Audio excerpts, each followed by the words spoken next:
Are you truly stepping into the role of leader in your own life the way you know you're meant to? What shifts would unlock your full potential? It's time to explore those answers with the host of Sacred Leadership, intuitive business coach Sherisse Alexander.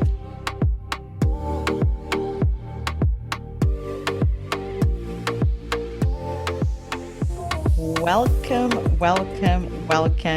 to Sacred Leadership with Sherisse here on the Inspired Choices Network. Today, I want to talk about why strong women struggle with strong men. Again, this is from my perspective.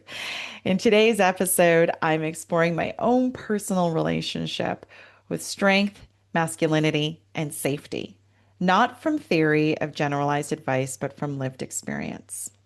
Having grown up surrounded by strong men, beginning with my dad, I learned very early to associate masculine strength with protection and stability. But alongside that sense of safety, another pattern quietly formed, a tendency to meet strength with strength and to unconsciously turn connection into competition. In today's episode, I'm reflecting on how my definition of strength evolved into armor and shaped by stories that I carried about weakness, femininity, and what it meant to be respected.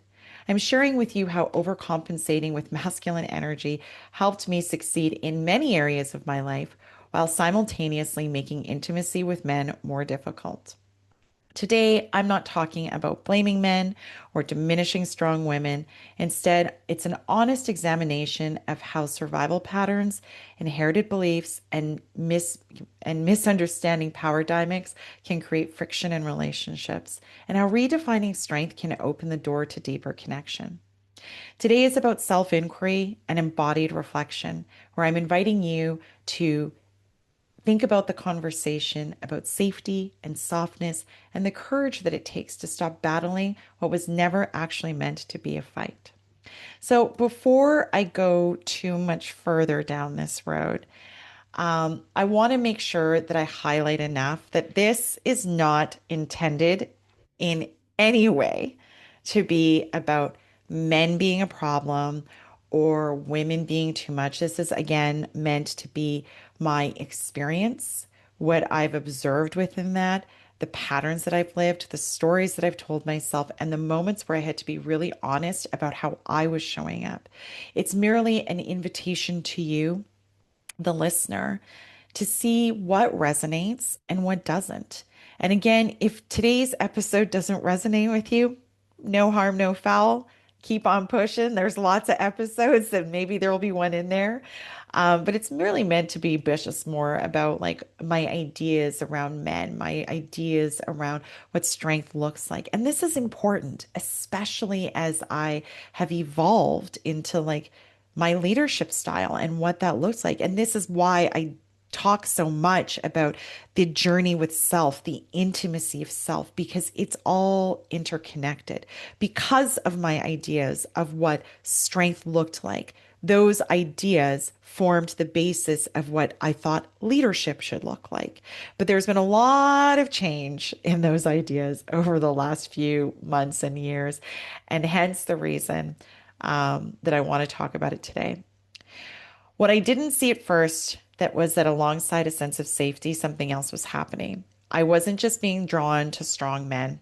I was often in battle with them, not out of anger, not out of resentment, but out of a belief that I carried that I didn't even realize was there until like many, many years later. That to stay safe and to stay respected, to stay sovereign, I had to match their energy in the exact same way.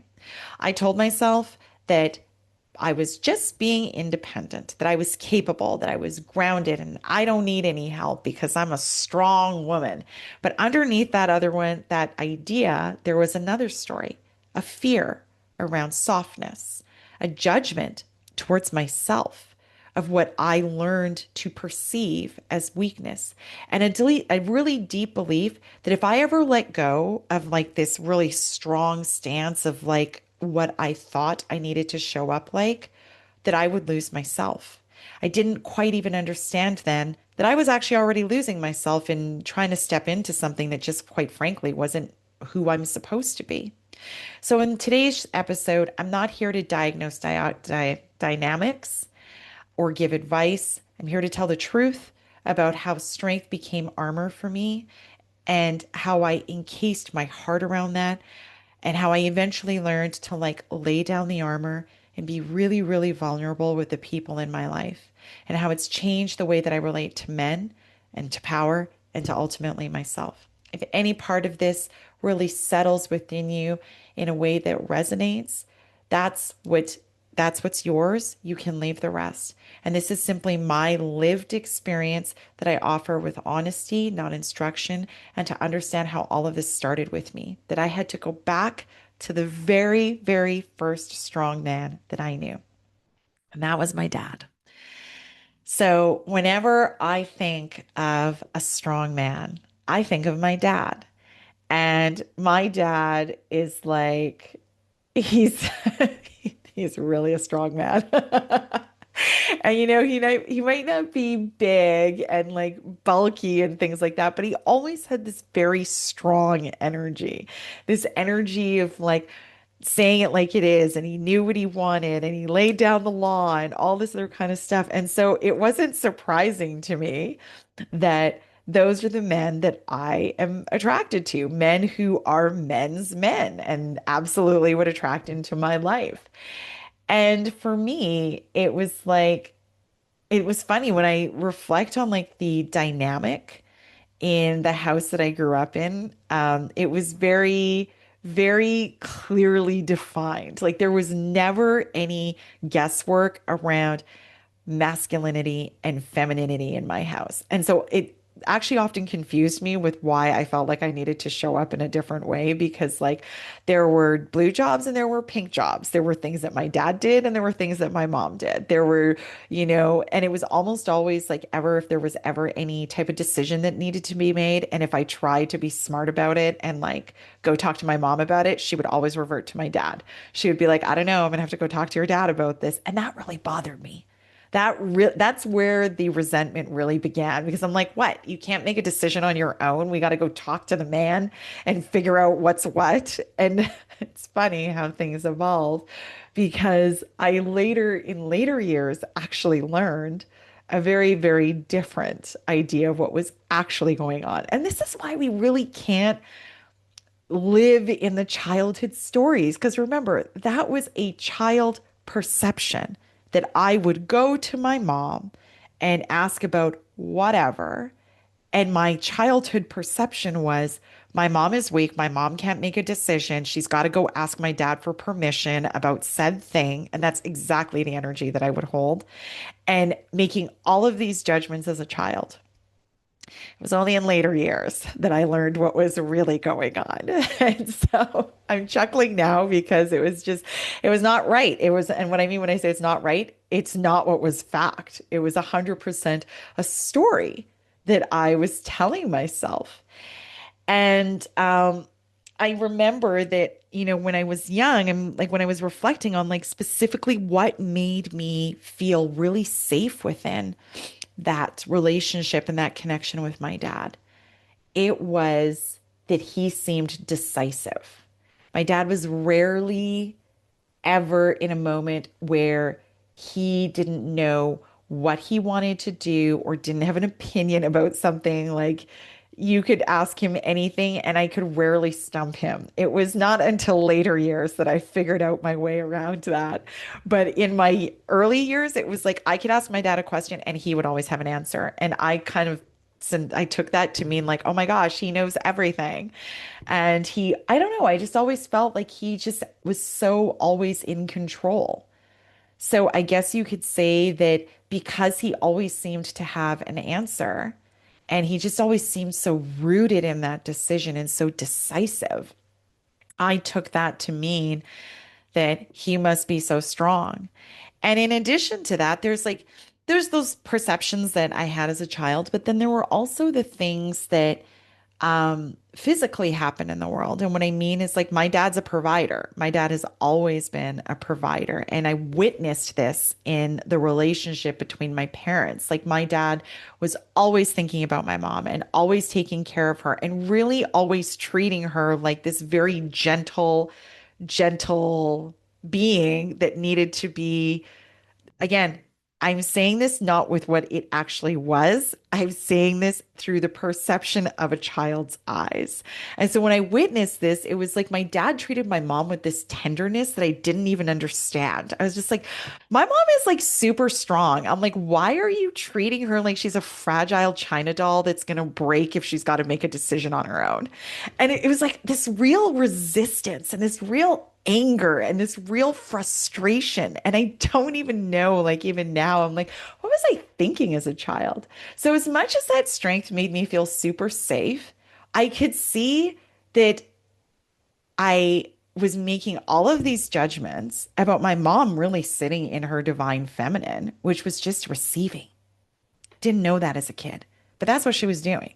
She was doing exactly what she should be doing, which was receiving the care and the attention and the protection that my dad was providing.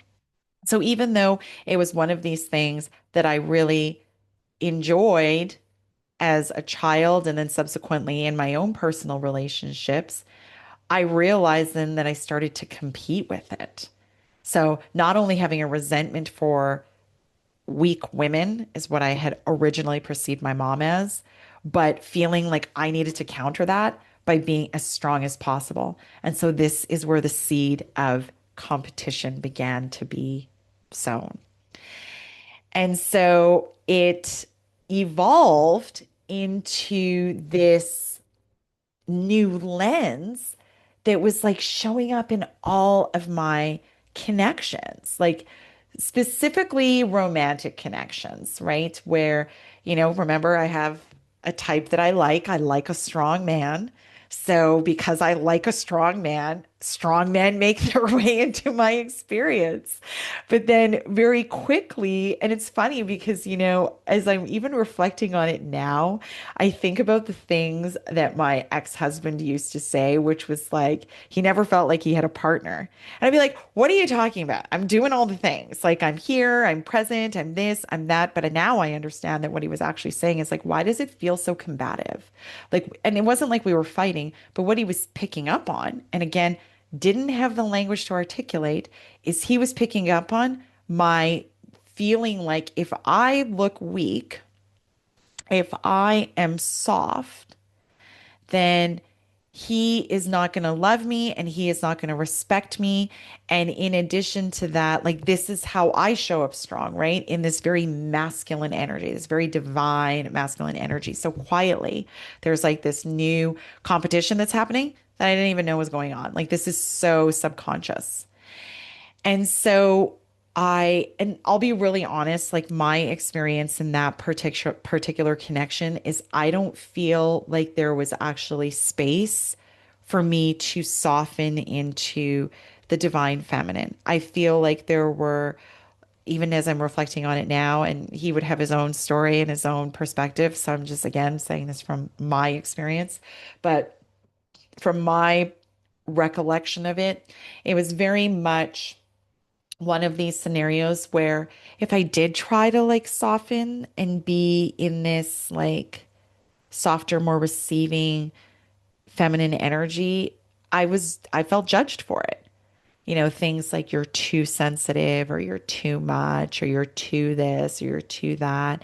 And this is where that armor began to like really be put up around me because even though everything within my soul was encouraging me to soften into my feminine whenever I did, because I didn't have the emotional maturity at that point in time. I can see it now because, if I could talk to, 20-year-old Sherisse or 21-year-old Sherisse that was like newly married and like doing this thing, I would just say, just stand in your power, right? Like he's not going to leave you because you're a female. He's with you because he's with a female. So, and even if he knew it or not back then, it doesn't matter. But if I had the opportunity to talk to an or a previous version of myself, that would probably be the advice that I would give myself, right? Which is just, it's okay. You're not meant to like sit in this energy of competing and all this other kind of stuff. So, like I said, inevitably what ended up happening through that experience is that I began to become more strong. And my perception of strong at that moment in time was more about not showing my feelings, certainly not talking about feelings, and pushing whatever did come up beneath the surface.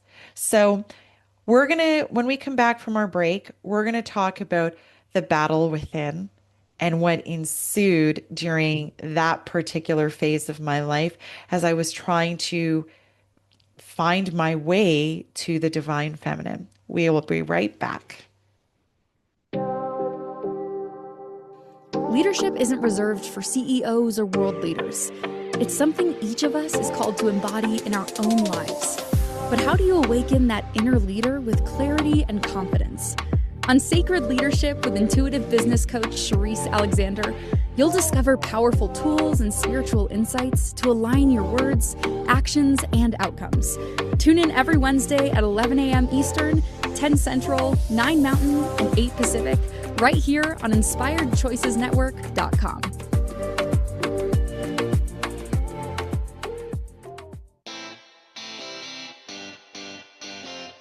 Are you a subject matter expert?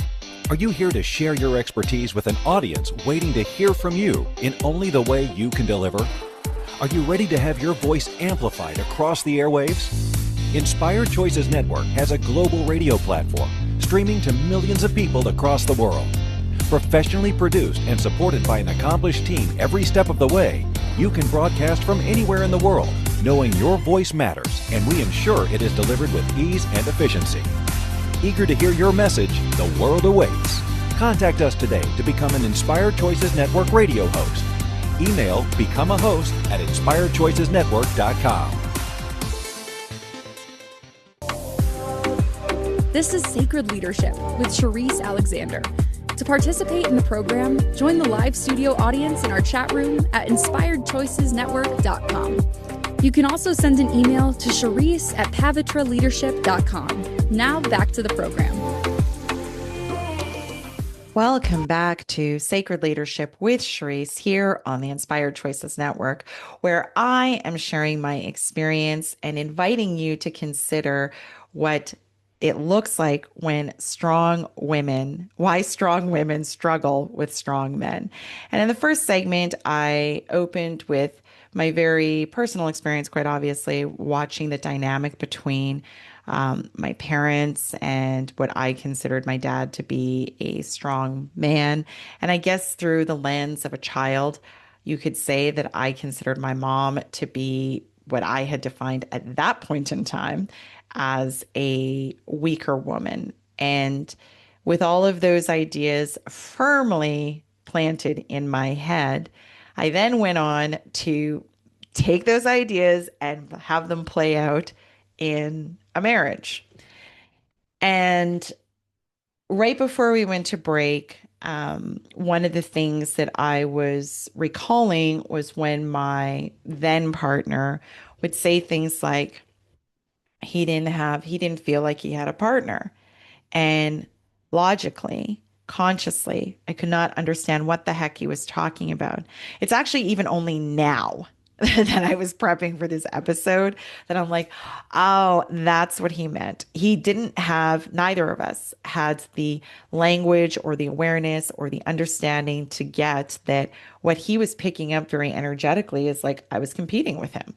He was a strong man, and I was trying to show up in a strong masculine way as well. And I felt like true or false doesn't matter. It's the choice that I made, but I felt like I needed to do that in order to like stay in this connection. Because whenever I felt like I wanted to settle into my more feminine side of things, it it would be, the narrative around being too emotional or being too sensitive or any of these things that would eventually lead me to encasing myself, or hiding my heart behind a wall and pushing any feelings that came up down and not ever acknowledging them.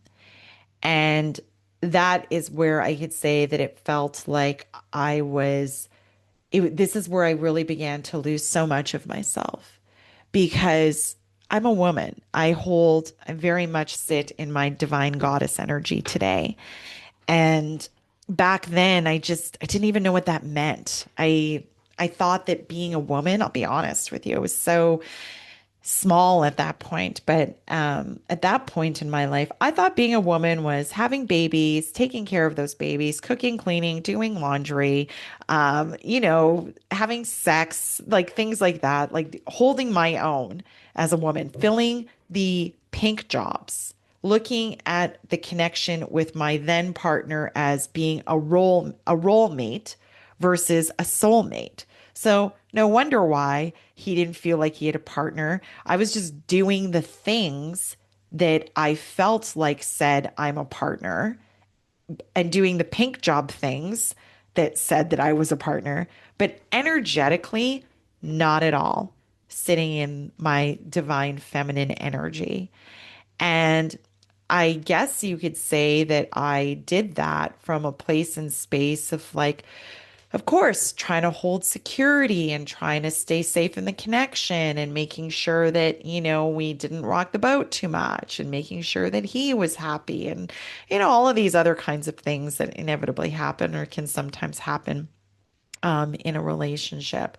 So I felt like I needed to like bury this part of me that is absolutely a part of me in order to prove that I was strong to myself and to my then partner and possibly to like everyone else around me.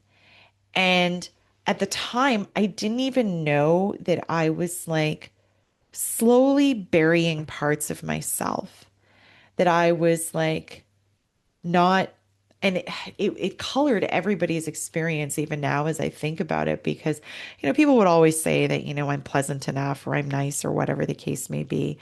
But it wasn't until I was out of that relationship where people were like, "Oh, you were nice before, but like now you're really nice." Right? And I was like, What are you talking about?" And it's so funny because you can't see yourself. This is why the need for the mirrored experience, because I couldn't see myself. I couldn't see how I was showing up. I couldn't see the cost and the price of like burying deeply, like all of these parts of myself that were such a integral part of myself. And so I realize now that like I don't regret decisions, right? But I realize now that because I had these really interesting ideas about masculine and femininity and softness versus strength and what that looks like from men to women and so on and so forth, that I was like really I was punishing him. I was punishing me. He was losing. I was losing because of my own inability to like be soft and be vulnerable and really stand strong in that. And now I know all these years later that that is actually the true strength. Vulnerability is strength. Vulnerability takes courage. It takes a lot to trust someone else and be soft with that and literally expose your underbelly. So even though it's like a very vulnerable position, it's also a strength position. And that realization did not come until many, many years later, like 8 or something like that. Like, I don't even, like 8 years after the marriage ended, is what I'm saying, is when that became a real visual awareness that the courage that someone needs to have. And I'd heard this recently, and I'm sure that it's all over Instagram or all over the internet, but it's like, if you think about it, courage is really when we do something that scares the shit out of us. Like there's something that you want to do and it terrifies you to do it, but you do it anyways. And that's really what courage is, which is a function of strength to be able to do that. And that's what I mean when I say that's really where the strength lies, is in the softening, in the vulnerability. And why this is so important, and I'll tie this all into the end in terms of like leadership, because that's where we're going with this, especially as female leaders. Um, but it was after I began to really soften into my feminine energy that these stories about my ideas on what strong women look like and what weak women look like really began to come to the surface.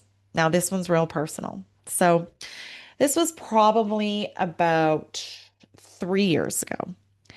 And this is right when I started working with one specific and very, very helpful coach, very, very intentionally. And I remember the day like it was yesterday, but it was like, it felt like there was like a blockage in my progress. And she just said to me, she's like, just, ask yourself what needs to be healed and whatever visually comes to you, just kind of go with that, either visually or like the memory or whatever the case may be. So I did this. I was doing a meditation and I said, okay, dear higher self, what needs to be healed next? And immediately took me all the way back to, I don't know, maybe 20 years, maybe 30 years. Yeah, maybe 30 years. It was about 30 years ago. And it's funny because like all of this emotion came bubbling up. And this is where I think the idea was really, really solidified about how being soft can be very weak. And I hated that part of myself. And I realized then, see, this is how it really all ties in. I realized then that what I was projecting and what I was trying to protect myself was a perceived idea that I had about a memory I had about my mom. And it was a perception, a story that was like solidified in my head based on an experience in the past. And I remember in that moment thinking so much that I was just like, my mom is so weak. And I was like, and I am never going to be that weak in my entire life. And that really solidified it for me back then. And then I buried it. It was like the thing happened. I had my thought process. I committed to it, buried it, and put it away. And I never thought about it again until 30 years later. And so when this question gets posed of like, what needs to be healed next, it took me immediately back to that memory of that experience. And all the feelings were still there. Surprising. Not.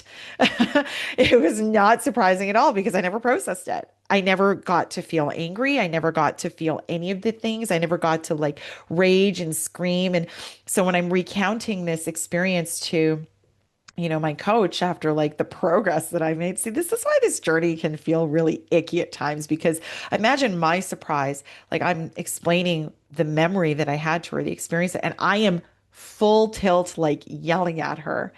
And I was just like, oh my gosh, I didn't even know that was there. And it was like a floodgate had been opened because I was finally willing to like get to the brass tacks of the situation. Like it was such a formative experience. And I didn't even realize how formative it was until 30 years later, which is nuts. So once I began to like really lean into that and now really start to peel back like the layers of it. And, it's the beautiful thing about when we do this work with like intention and consciousness is like I was then able to look at it from instead of, young Sherisse, I was now able to look at it as adult Sherisse that had all my own experiences since then. At this point, I've been married, I've been divorced, I've had a whole shit ton of kids. Like I've gone through my own set of stuff. So at the end of the day, I could now look at the experience and be like, totally get it. I could look at the situation with compassion. I could look at the experience with empathy. I could look at the experience with understanding and begin to tell myself a very different story. But I first needed to feel all of that stuff, the anger, the rage, the disappointment, the judgment, the shame, all this stuff that I literally had buried for 30 years. I needed to feel it so I could acknowledge it and let it go and say to young Sherisse, like, it's okay. Like, that story's like not even true. Like, the story you were telling yourself is like not at all the truth. this is possibly like now that you have all this experience that's happened, this is very likely the truth instead. Why don't we migrate it? And so it was so healing. It was so healing, not only for me as an individual, but the relationship with my mom, because I was holding all of this anger and all. And I've never said any of this to her, like none of it. So she didn't even know that quietly within me, I was like holding all, and she was actually probably picking up on it because there would be times over the years where she'd be like, "You think I'm a horrible mom?" And I'd be like, "No, I never said that. You did." But now I can see how she was probably energetically picked because I never, ever, ever would say to my mom that she was a horrible mom. If anything, I would say the exact opposite, which is like my parents really did everything they possibly could to be the best parents that they could possibly be. They loved us to the best of their abilities. They gave us everything that they wanted or that we like. They were just really good parents. Young Sherisse didn't know that. It's only older Sherisse that knows that.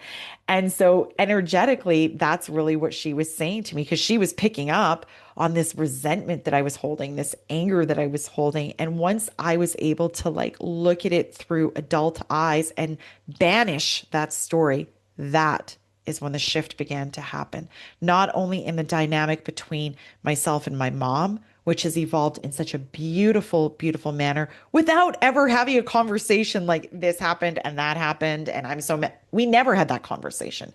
It was just me just being like, oh, okay, that's what happened. So, anyways, we are going to continue about the evolution of this, my idea of what strong women look like and what weak women look like when we come back from this next break.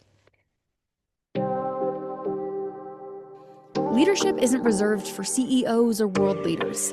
It's something each of us is called to embody in our own lives. But how do you awaken that inner leader with clarity and confidence? On Sacred Leadership with intuitive business coach Sherisse Alexander, you'll discover powerful tools and spiritual insights to align your words, actions, and outcomes. Tune in every Wednesday at 11 a.m. Eastern, 10 Central, 9 Mountain, and 8 Pacific, right here on InspiredChoicesNetwork.com.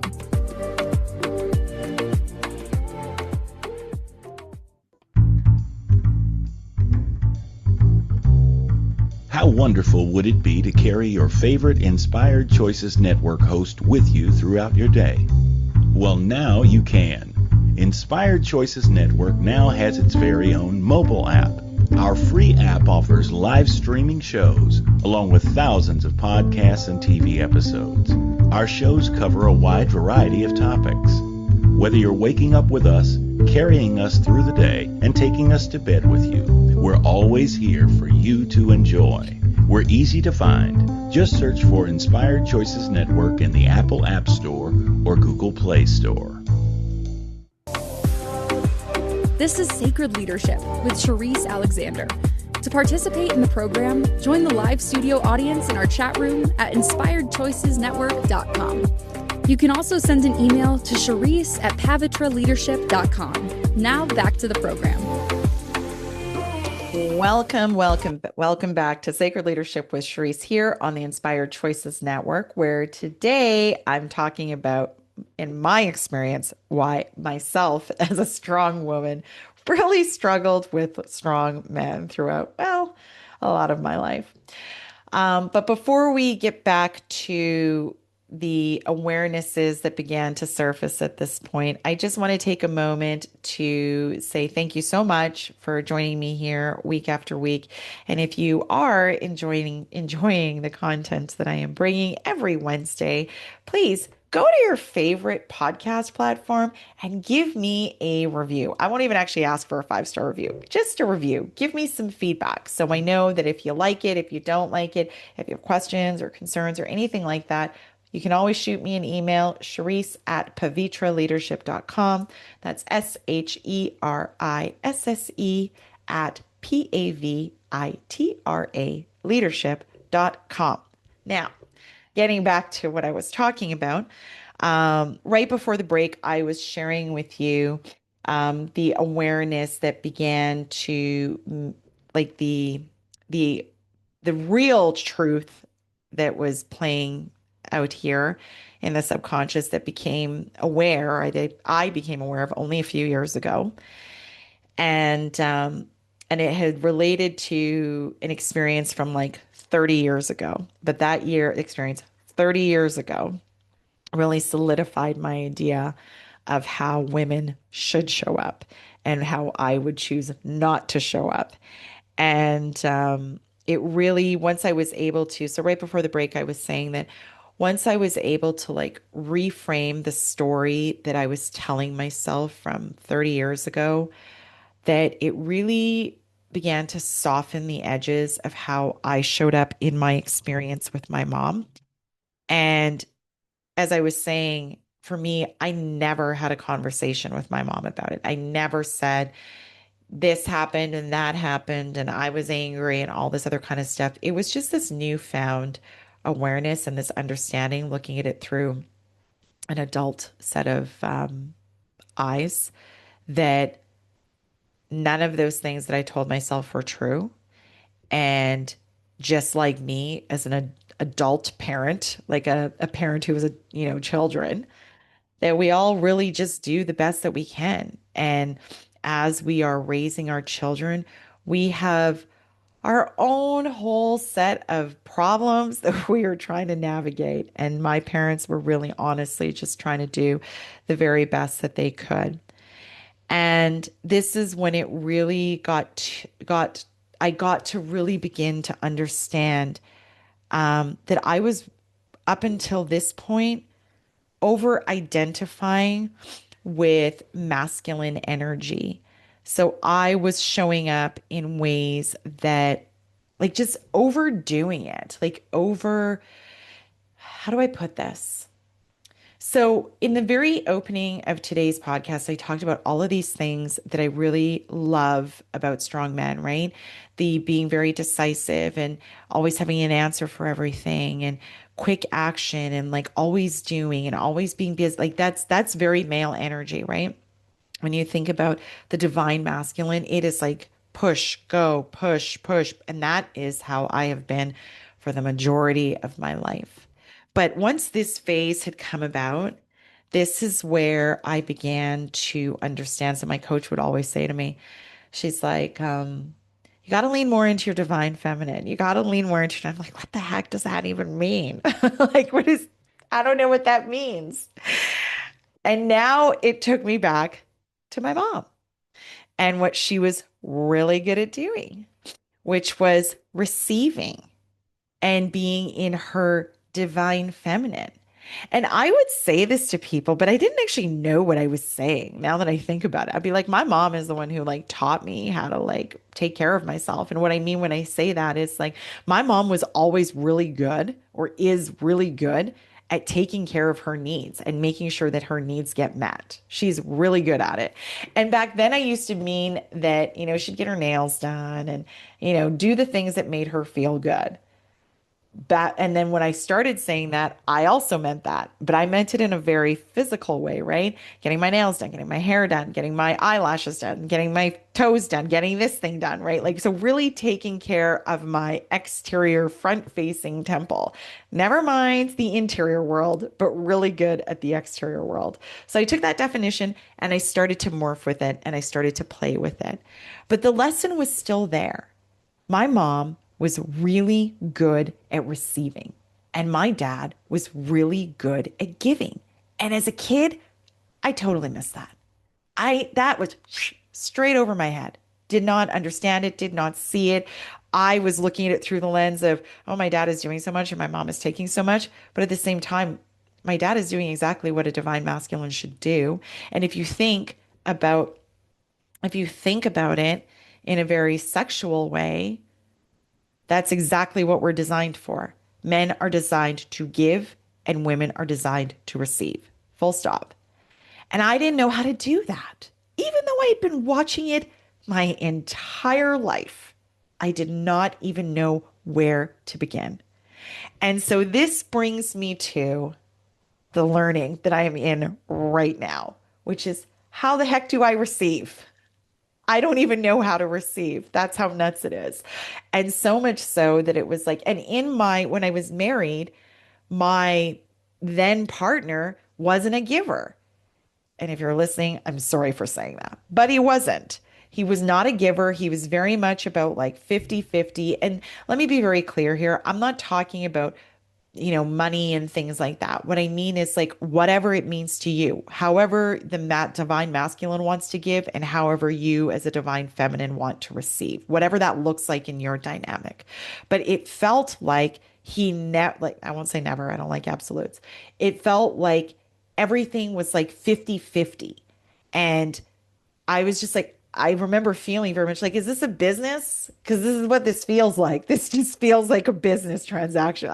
I don't want to get pulled in there and stuck there. But the point that I'm getting at is I definitely did not learn anything about receiving in that particular dynamic. But when I moved into my current relationship, this is where I began to learn how to receive. This is where I had to learn that I was not receiving and that it was perfectly okay for me to ask and to receive and to have gratitude over it. And that it didn't make me weak and it didn't make me soft. It didn't mean that I was incompetent. It didn't mean any of those things. And again, I have a type. So my divine masculine is a giver. And he likes to give. It makes him feel good. And so when I started to have this awareness, and it was funny because it would be like, he'd be trying to like give all over the place. And I didn't know what to do with that. I was like, I don't know what to do with this. I'm like, we would go for dinner and I'm like, let's go Dutch, what? And he would never let me pay. And it was funny because he would just never let me pay. And I didn't know what to do with that. I was just so not used to it. And then I finally said to him, I said, you know what? And this is not that long ago. Like it's not yesterday, but it's a few years ago. And I just said to him, I said, you know what? I just need you to be really patient with me. I'm like, I am not used to somebody who wants to take care of me. And I am not used to somebody that wants to just like take care of my every need. I am learning how to receive. So as much as like it's so natural to you, it is not natural to me. And I love it. So please don't stop. But I am learning. So please be patient. And it is a constant learning because it's not even just about receiving anymore. It's about asking. And this ties into so many things. For those of you who are like, into different parts of spiritual. Actually, I'm not even going to go there. I wanted to talk about like a wound of mine and why it's like so important to learn how to receive and not even just receive, but also ask. And it was like in all the little things. It would be like somebody would say, "Oh, you look really pretty today," and I'd be like, "Ah," like, and not even from the place of, no, I'm not. I'd be like, I would deflect the compliment and turn it back to them. And that is like, if you think about that, like on an energetic level, that's like the universe giving you something and saying, I don't want it. Get it out of here. So I had to like even learn how to receive a compliment. So instead of just being like, turning it back to them and deflecting it because it made me so uncomfortable. Like, do you hear that? The lunacy around that, the lunacy around not being able to accept things. I had to teach myself how to begin to be comfortable with receiving. So now if somebody gives me a compliment, I'm like, thank you so much for those kind words. Thank you so much for sharing that. When things come into my world, like physical things, it used to be that I'd ask all the questions, why? Why is this person being so generous? Why is this thing happening? No more. I will just say thank you so much for being so generous. I used to say things like, you didn't have to. Now I'm like, of course they did because it came through the universe. So not like they had to, but of course it was coming to me because I deserve all amazing things. All of it. All the love, all the money, every single thing that I dream about, I deserve. And that's why this was so important to begin to like allow the divine feminine in me to come to the surface and be okay with my divine masculine doing what he does. And then the other part of this, very relationally, was What does that say to a man when I'm just like, I got it. I got it. I can do it. I don't need you. Then what the heck do I need him for? Like, just think about that. And this is where that book, Men Are From Mars, Women Are From Venus, comes into play. And he talks very clearly in that book about psychologically men desiring to like take care of women, to be needed in that way, to be like, to do that part that is so part of their makeup. And every time I would say, I don't like, I remember even once saying to my, and this was just like, I only reflected on this many years later. I'm like, wow, I can't even believe that I said that. But I knew what I was saying. I just did not articulate it very well. But there was one time in my then relationship where I was just like, I don't need you. I choose you. And I know there's a lot of energy out there like that, but I just want you to sit with that as for women that are listening today. Think about what that sounds like. If a man actually said to you, I don't need you. I choose you. Does that feel good? Does that feel warm and fuzzy and like you just want to have like a really deep connection with this person? And when I really listened and felt into like the energy around those words, I was intending it as a compliment, but it was not ever received as a compliment. If anything, it was very, very hurtful and very, very painful to be in the energy of I don't need you. Of course, none of us need each other. It doesn't need to be said. So, anyways, before we go to break, next, we're going to be talking about the massive shift and how this really began to open up all different parts of my life. We'll be right back after this break. Leadership isn't reserved for CEOs or world leaders. It's something each of us is called to embody in our own lives. But how do you awaken that inner leader with clarity and confidence? On Sacred Leadership with intuitive business coach Sherisse Alexander, you'll discover powerful tools and spiritual insights to align your words, actions, and outcomes. Tune in every Wednesday at 11 a.m. Eastern, 10 Central, 9 Mountain, and 8 Pacific, right here on InspiredChoicesNetwork.com.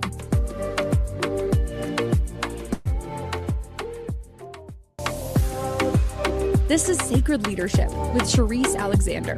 To participate in the program, join the live studio audience in our chat room at InspiredChoicesNetwork.com. You can also send an email to Sherisse@pavitraleadership.com. Now back to the program. Welcome back to Sacred Leadership with Sherisse, where today I'm talking about why strong women can sometimes struggle with strong men.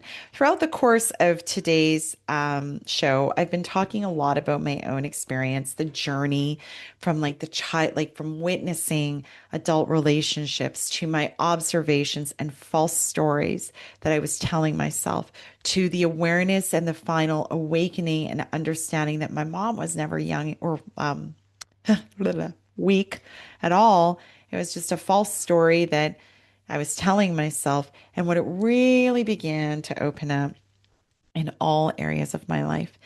And right before the break, I was sharing about the dynamics of my experience in these divine feminine, divine masculine relationships, and how I had to begin to teach myself or soften. This is where the softening really happened. And I attribute it wholly to my significant other because he's so patient and I probably drive him crazy if I'm being honest with you because doesn't mean like those parts of me don't still come up where I'm like I'm the boss. But it's like this new awareness that like divine masculine, divine feminine show up very, very differently. And the new evolution or the most recent evolution of myself is more in terms of like, now I'm saying to him, I'm like, you can absolutely take care of me in the physical world. I'm like, I got us in the energetic world. And why do I say that? Well, the areas that really opened up once this connect happened for me were specifically around my work, my relationship. And when I say work, I mean leadership, my relationship with my significant other, my abundance, so my ability to manifest and my magic, my divine feminine magic. And as soon as this wound of mine, this core wound, began to be like, had this awareness around it, and I was able to begin to heal it and to very consciously tell myself very, very different stories. This is where it just got so amazing. So I don't want to run out of time. I want to make sure that I cover this. So I might burn through this really quickly so we don't get cut off. So, first and foremost, work. So for a long time in my business, I was like feeling like I had to show up like a man would show up, like authoritative and like, lay down the law and like carrot and stick approach and things like that. And I mean, I swung hard in that way. Like I went from being, we'll say, softer to like, nope, this is how I got to show up, and went completely the opposite way where I was just like laying down the law, and it never felt good. It never, never, never felt good. As soon as I decided to bring it back to the middle and find balance within that and understood what divine masculine and divine feminine finally were. Divine masculine is doing, divine feminine is knowing. It is receiving, it is flow. It is not, the energies are not even the same. They are complementary, is what they are. As soon as I did that, then it's like everything began to like open up in terms of like having a really strong sense of like, aha, right? The light bulb went off. So it's like things started to make more sense in the workplace around what my purpose was, what my value was, how I could show up authentically, and not the way I always thought that I had to show up as a leader. The second thing that happened was I'm going to come to that one last, the abundance in my life.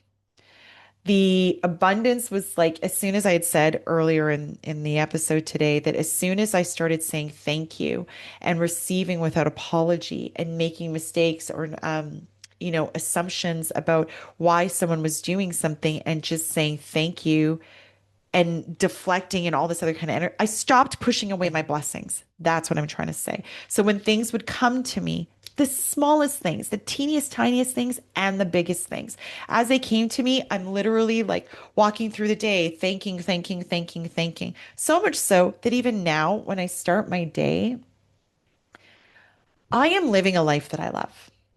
And that doesn't mean that I don't have problems, that I don't have things that challenge me. I just shared, well, maybe not today, but at this moment in time, I'm grappling with my own stuff. But that doesn't mean that I don't love my life. I wake up in the beginning of the day and I start my day with like so much gratitude. And because I have so much gratitude, like my heart, like if I were to be able to paint the picture of what I feel like my life is like, it's like this water bottle overflowing with blessings, like so much. And like I could pinch myself. I feel like my life is so amazing. I literally am saying in my head, I am in love with my life. But that only happened when I could welcome and receive the blessings that were coming to me all day, every single day, little ones and big ones. So the abundance really started to flow. Once the abundance started to flow, the feminine magic also started to flow. And this is where that sense of self was not feeling like guesswork anymore. It was feeling like being in the flow. So, as an example, like when I work with people, like in a coaching capacity or an energetic capacity or like in a reading capacity, I don't question anymore. It's just like flowing. There's no anxiety around, did I hear it right? Did I get that right? Did I say it right? There's none of that. I'm not even questioning. I'm just trusting the information that's coming with me, and I'm sharing it with the people who are sitting in front of me or that I'm working with. What I care about when I'm done working with someone more than anything else is, did you find value in it? I'm no longer questioning whether or not I'm bringing value. I'm making sure that they are giving the gift or receiving the gift of what I am giving to them.